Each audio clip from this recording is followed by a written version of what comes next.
Good afternoon. This is Dr. Bill White again with the American Orthodontic Society, and I want to talk to you a little while this afternoon about correcting a TMJ problem, and I want to show you how it is related to the vast majority of TMJ problems that we have with people.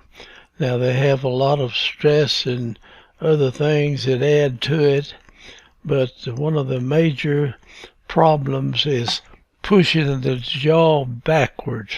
And I've had so many TMJ problems with people where something happened that they had to push their jaw back. I had a young lady once that just had a crown on her upper central, and they made the back of it too thick. Didn't want to cut off the tooth, take any of the tooth down, and so the tooth stuck out in the back further than the other teeth, and when she closed, she hit that tooth that had the crown, and that made that tooth sore and the other teeth sore, and she would try to hold her jaw backwards to chew where she wouldn't hit that tooth, and she came down with a TMJ problem. So anything in dentistry, all sorts of things can cause you to push the jaw backwards by what you put in somebody's mouth, you see. And that can cause some people to have TMJ problems and give you a lot of pain. So I'm going to go through this case, and I hope that it helps you kind of learn some of the things. Now, this young man here is Dr. Mike Whirley. When I retired, I just kind of let my patients came over to his office, and I went to work or went over there to help him learn how to deal with them, and he and 2 or 3 other dentists were there, and I was going to stay just a little while, so I actually stayed there 12 years and worked with Mike and his staff there, and I did a lot. I did all the TMJ work that we had, and I'd been doing some for several years before that with a Dr. Holt, and I did the orthodontics to straighten the teeth up so they fit in the position that the splints put them. All right, Mike, I went out to lunch with Mike one time, and looks like his teeth were just really good. There's no problem with it, and he was eating along like this, and his bottom teeth were meeting underneath here like they normally would. Actually close further to this picture. He closes up further in here, and he would chew for a while like this, and then he would change, and he would come out and eat with his teeth out this way. In fact, he would chew right here, and I watched him eat. I sat there and looked at him. I thought, oh, what in the world is happening here? And he would chew like that for a while, and then he would go back this way for a while. And I thought there's something really wrong here. What in the world is he doing? So after a while, I couldn't stand it any longer, and I said, Mike, what on earth are you doing? And he said, well, when I eat like my teeth fit together, they would close up further than they are here. This is not as far. Got these pictures with him open a little bit. He said, I chew right here. This is where my teeth ought to fit. But when I do that, I have a discomfort or pain with it. Actually, in the back of the mouth, it begins to hurt. And so then I move my teeth back out front like this. And so when I get them out this way, and I can eat all I want and chew, it doesn't hurt a bit, but it's uncomfortable, and I can't chew real good like that. So he goes back and forth eating that way. Now what's happening is what I want to show you today. The condyle of the jaw here going back in the fossa, back in this area. The condyle's fitting up in here somewhere, and the disc is over this part. But when he brings his jaw out here, the condyle moves out forward. Of course, it'll be further out here, and it doesn't have any discomfort. But when he goes back like he's doing here, and he goes back here, where the condyle is, well, this is the eminence coming out here. The condyle is pushing and putting pressure back in the back of this, and so it gives him trouble there. It hurts. I'm going to show you on the joints in a little bit here. Okay. Then I watched him like this, and I finally asked him that, and he explained that he had to come out here to chew, and it didn't hurt at all to do that. And it did when he went back and chewed with his jaw back in position. Now we look at the upper teeth, and they're lined up quite good, everything in there. The lower teeth now have this space in here, and this space is brought about simply by him putting his upper teeth in between there. Let me just go back, and so when he puts his lower teeth out in front like this, he pushes this forward, and this opens this gap in the teeth right here. So all we had to do to get rid of this is to advance the maxilla. And if we could bring the maxilla forward maybe 2 or 3 millimeters and get it out front where his jaw wouldn't have to go back, so that the condyle wouldn't press back on that retrodiscal tissue, it stopped hurting. So this is a problem that many people have. There's not too many of them that chew like this, but I've been looking during my lifetime for people that had a forward slide. In other words, they would bite their teeth together, and their lower teeth would slide way out front, and I didn't find anybody with TMJ problem that had this forward slide. Now I know there are bound to be plenty of them, because some TMJ problems are just come from nothing but trauma or an accident and jam their chin back, in a car wreck or something like that. But many people have some problem where their jaw has to go back. And so if you take somebody and just get them to totally relax and just let them open and close their mouth, and you find out where their jaw wants to go to, and when their teeth touch, don't move their jaw, or don't even let their teeth touch. Just open and close your jaw, and then you get them where the jaw is perfectly comfortable. Tell them not to move their jaw at all, and then I mark with a marking pen on the teeth where their jaw wants to go, and that's where you would like to move the teeth. And many times you need to just advance the maxilla, say 2 or 3 millimeters. Sometimes it's even like a millimeter, and the pain goes away.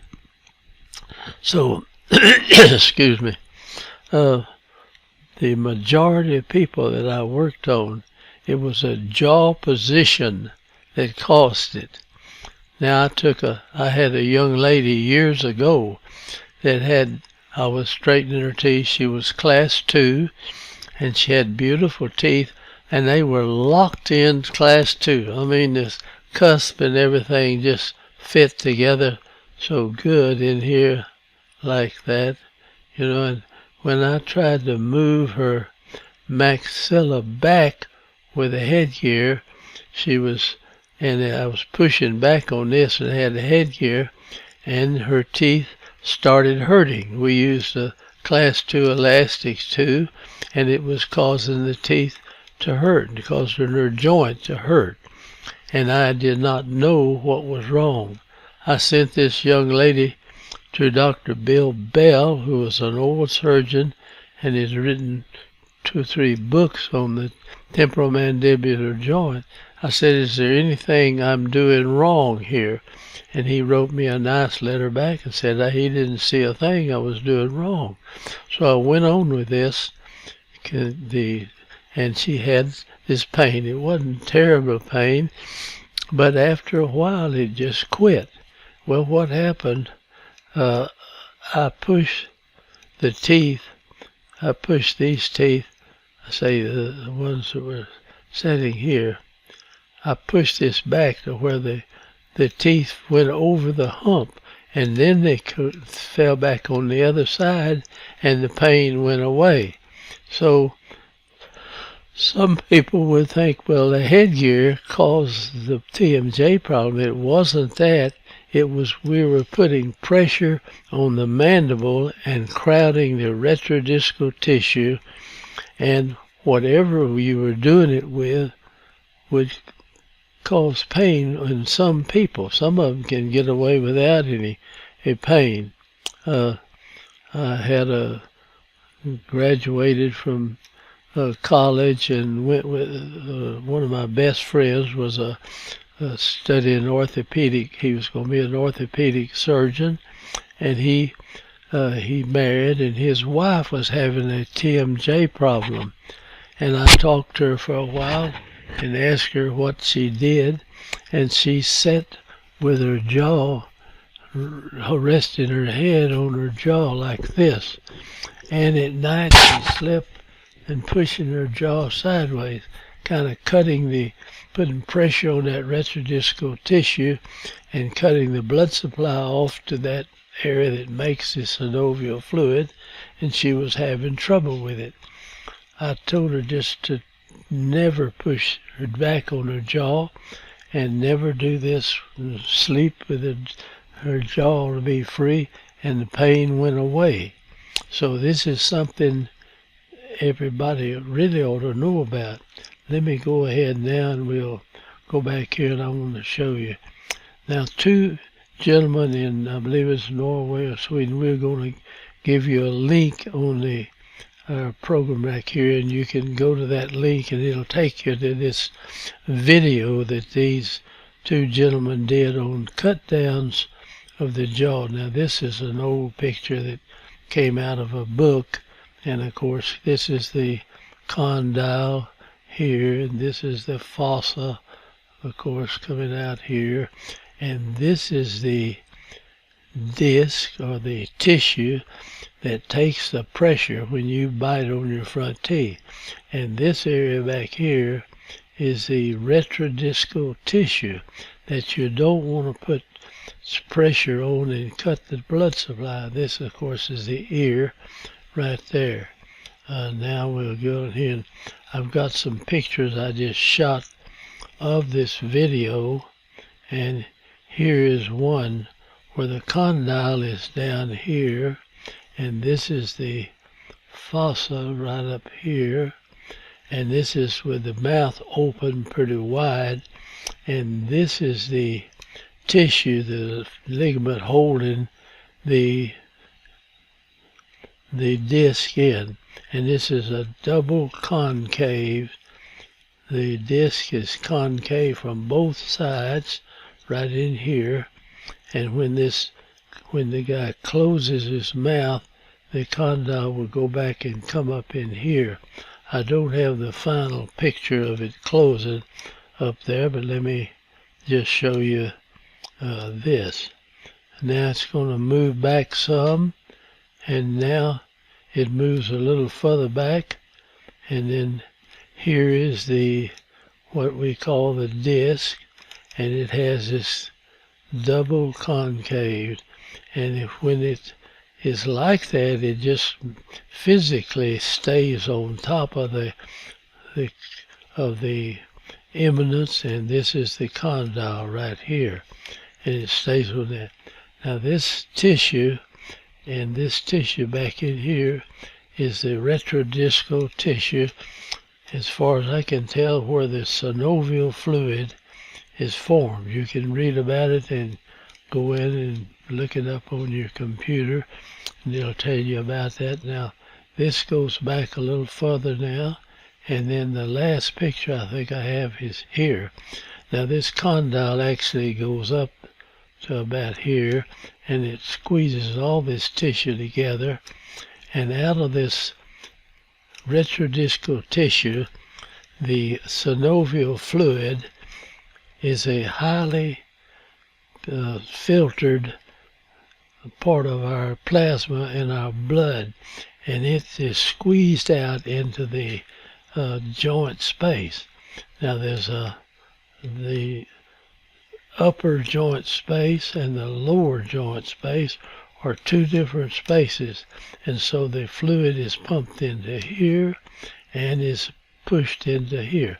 And as far as I can tell, that this tissue is just, when you put a little bit of pressure on it, it pushes the tissue out, and that's what feeds this part of the disc. Excuse me. You get old, you have a lot of different problems here. Now, this tissue right in here, that thin part, is what takes the load.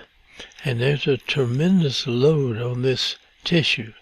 Now, if and the muscles that close it are right out in this area here, right in front of that. In fact, you can put your finger on your second or your first or second molar here and close your teeth, and you can feel this masseter muscle that pulls up and closes your jaw, and it's very close to the joint. And now you can't see me, but way out in front of this you have the teeth. They're out here, and the joint is back there. And now I go to bite something with my front teeth, and you can't bite as hard with your front teeth unless it's a life or death thing, as you can if you put something between the teeth where the joint is back in place right here, and you bite down harder. But when you bite on your front teeth, all the weight is here. Now if you bite out on your front teeth with 10 or 15 pounds of pressure, you may have 25 or 30 pounds of pressure shared between the two joints. In other words, this takes more force than the teeth coming together. So this tissue right in here, where it takes the pressure, I understand, I've not done the research, but they tell me there are no blood vessels in this tissue, and there are no nerves in this tissue. And what we used to do when somebody broke their jaw, we'd put it together, and with that steel frame, I've done that out in Africa. I never had even thought of fixing somebody's broken jaw, but I had to do it. And then I wired it together with the other jaw to hold it in place.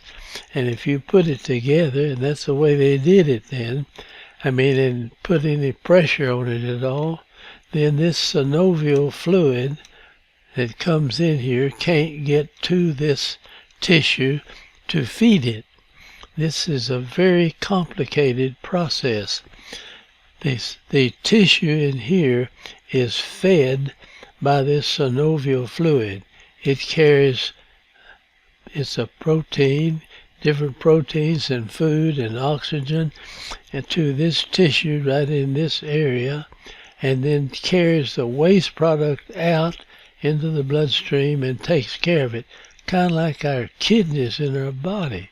So this is a complicated mess. And if you squeeze this hard, then it can't get fed. And I've talked to old surgeons that have gone in on somebody that had a joint jaw broken back when they would tie it together and just lock it up there and leave it for several, maybe a couple of weeks or more, and this wouldn't get fed. So this tissue died in there. He said, one of them said, you could just take something and rake across it, and it's kind of like cheese. So it would just disintegrate and go, and they would have a big hole in the joint. In this video, you need to get it. There'll be a link on our program here when you can poke that, and this it'll call this video up. These guys did a wonderful job, and it meant a whole lot to people all over the world. And I lectured on and showed it in many lectures years ago. So it's not a young thing. It's been there for a good while, but it is really good.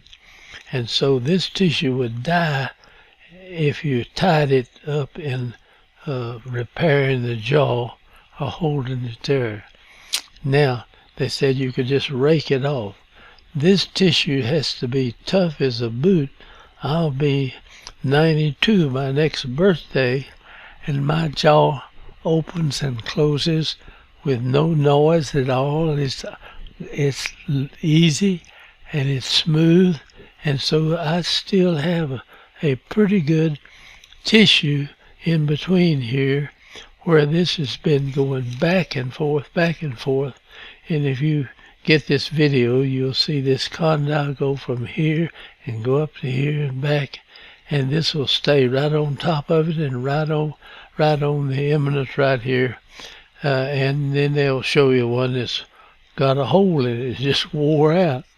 Now mine has survived all this time, and it's functioning good, so I think it would last me longer than the rest of me is going to go in here.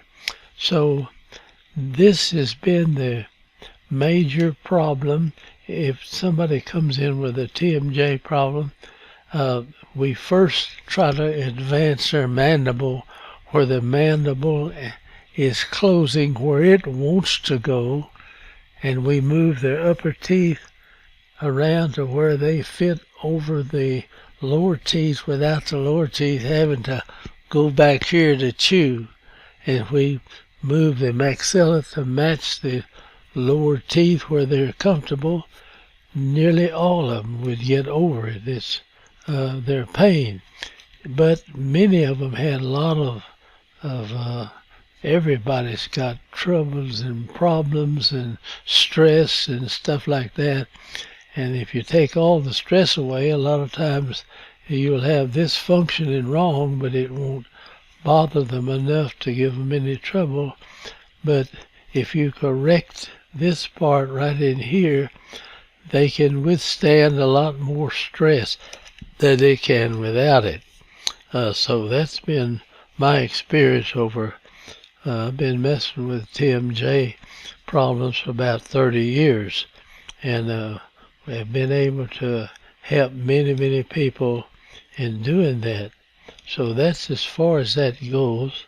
And I'm going to go back, and if you want to correct somebody, and that's very rare to see somebody that chews both ways, but we have a doctor friend we know here that chews about out here on his front teeth a lot of times, and I think that he's got a problem back there. So thank you for watching, and I hope this video means something to you, and I want each of you to poke on that link on our video here that'll take you to this video that was made in, I think, in Norway or Sweden, and two gentlemen there, two doctors, did a real service to people all over the world, I think. And I've looked at it many times, so I would look at this video if you will. It is really worth your time to go in and do that. Thank you for watching now, and I'm going to close out, if I can get this thing over.